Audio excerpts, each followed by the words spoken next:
Jason Belz. We're back with another episode of All Bells, No Whistles, talking with Allison Davis again. And we talked last time. ACLs, long-term injuries are what really excites us. But we also have more than a handful. I was going to say a handful of kids. More than a handful of kids that are out there playing that, kind of constantly in pain, right? So especially when we go out to field training, we got 18 kids in front of us. What we check in, since we only see them once a week, is, did you guys play last week? Did anybody get injured? What are we dealing with? How is the body feeling? And, we'll get maybe, I sprained an ankle. Cool. Tell you what, if you're spraining an ankle, we're doing a ton of lateral movement today. Maybe don't do this today. Oh, the plan is to go linear. Hop in, see how it feels. If you can get through it without pain, sweet. As soon as you start to feel pain, discomfort, excuse yourself, it's not worth it. But then every team, we always get at least 3 to 5 girls or sometimes boys too, but a lot of teams we work with are girls, and they're just like, my knees hurt. Where does it hurt? Oh, kind of just everywhere, but a lot in front. What is that? What should I do? It's okay, I just needed an injury update to tell you if you need to sit out or not. And then it's every week, this thing. And my default always is, because I'm not a PT, I'm not a doctor, I just work on the performance side, so it's out of my scope of I can't diagnose you. Who have you gone to see to fix this? Because you ask every week, you tell me every week. It's been 4 weeks or 6 weeks. Why have you not gone to somebody, right? So I guess my question is when should an athlete that has a nagging knee, a nagging this, a nagging that, finally have a conversation with their parents, and hopefully their parents believe them, of hey, something's not right. I need to go see someone. And that someone, in my opinion, at least in Kansas, because we get to, is a PT, not a general, not your general doctor that you go to for your wellness checkups. They know the way I say it, and maybe I'm wrong, maybe you hate me for saying this, they know a little about a lot. Yes. Right? And you know a lot about a few things, right? And that's what makes you great.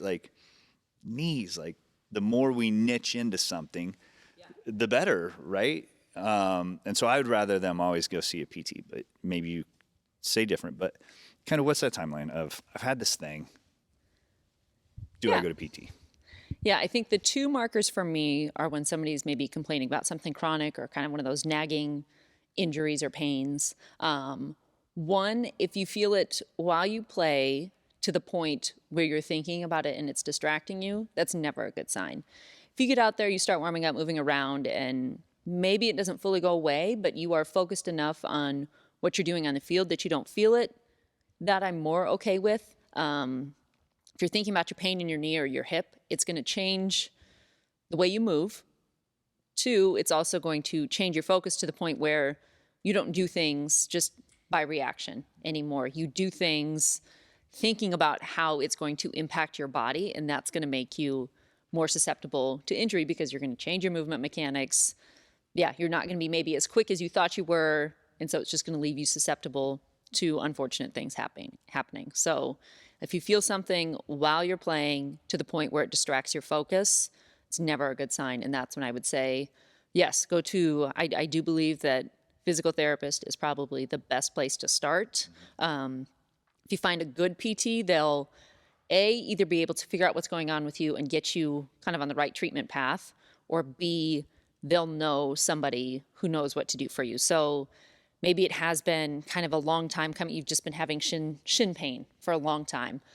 Okay, we know that, we've all heard the term shin splints, but what if that pain has become so chronic that now we're looking at, okay, now we have a stress reaction or even a stress fracture, and the time frame for, kind of return to play and rehab, that's totally different than just something that's, okay, yeah, it's been maybe a couple weeks that it's just been bothering me. It's some soft tissue stuff that we just need to work on. And so the PT, a good PT should know, okay, let's start some treatment now, or hey, you need to go see somebody to get an x-ray, get an image so that we know fully what's going on in there. So that's the first one. If it's pain that's distracting you while you're playing.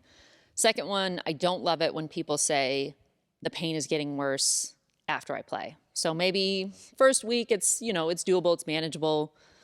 You don't really feel it by the time you go to bed, something like that. But then the next week it's, okay, you wake up the next morning after practice with pain, and then it kind of maybe doesn't worsen throughout the day, but the next time you practice afterwards, it just continues to worsen and worsen.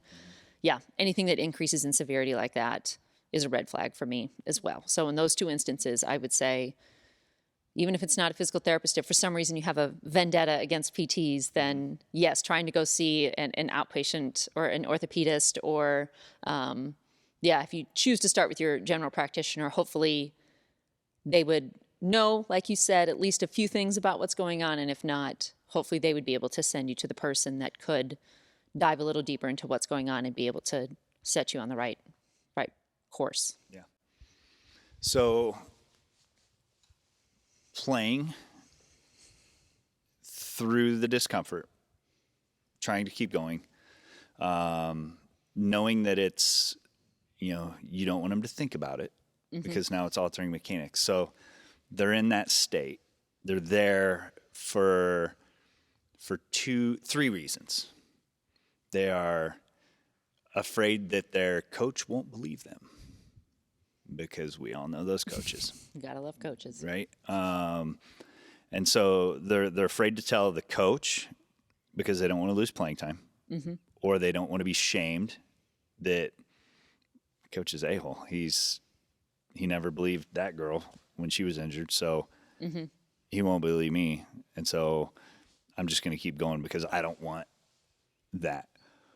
Or the parent, and being one, it's a fine line of making sure that my kids understand that you're going to get bumps and bruises. Things will happen in sport. Let's get up and continue to try. But I do think there's some parents that's just like, no matter what, like, they don't believe their kids. And I've seen it in several instances with older athletes that they're like, hey, this thing is really bothering me. My parents won't do anything about it. They don't think anything's bothering me. And that breaks my heart. Definitely. Because then it pairs into what I was going to ask is, when we are altering the mechanics, right? Like, this kiddo had so much hip pain, so much hip pain. Try to get her through it. And I'm like, listening to her talk, I was like, yo, you gotta take some time off, because if you don't, and your parents aren't going to allow you the resources to fix this, I'm like, you're going to message me in 9 months that you tore your ACL on this specific knee because this hip is bothering you. And sure shit, like 6 months later, she did it. She tore her ACL. And she's like, I should have listened to you. Sad. I wish my parents would have listened to you. It's Yeah. like, so what do you have advice for the athlete that is in either one of those situations of how do we do it? Like, how do we bring the parent or the coach in, or the parents in between the coach and the player when an athlete is, do you have any guidance for them? I don't know. I think one of the potential solutions is, just because you start seeing a physical therapist, it doesn't mean that we're always going to say, okay, you need to stop, you need to rest, that's not my goal. Is to make sure that you can continue doing as much as you possibly can. That's so good to know. So it could just be, okay, let's try a little bit of treatment on top of what you're already doing. See if that at least gets us to the point where your pain isn't worsening, that it just kind of staying at a level. And maybe, I don't know, maybe it's one of those scenarios where there's 3 weeks left in the season and it's, okay, let's do anything and everything we can to get you through the end of the season, and then we can talk about where to go from there. So that's maybe one way that I would present it is, let's at least try adding treatment on top of what you're already doing, see what results we get from that. Sometimes that's not enough, and it is, okay, we need to find when is the next break that you have and really take advantage of some downtime, plus, maybe treatment, or maybe it is just you don't do anything with your body for a week or two, and then we build back up from there. Yeah, so that, I guess that would possibly one solution is just, okay, let's at least try adding something to remedy as much as we can. It doesn't automatically mean we have to pull that athlete out. Yeah. I think the flip side of that, or another potential way of looking at it is, especially for those athletes that are worried about losing playing time, okay, what happens when your nagging pain becomes so severe that, yes, it's changing your movement mechanics? What kind of impact does that have on your performance? Because your performance is declining, because, you know, you're dealing with something that you can't get over, then you're actually losing playing time that way.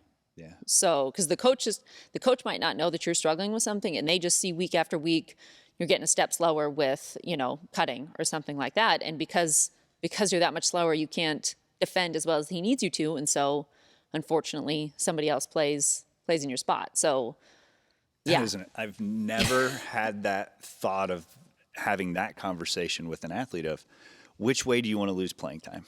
By being honest, Yeah. or through your play.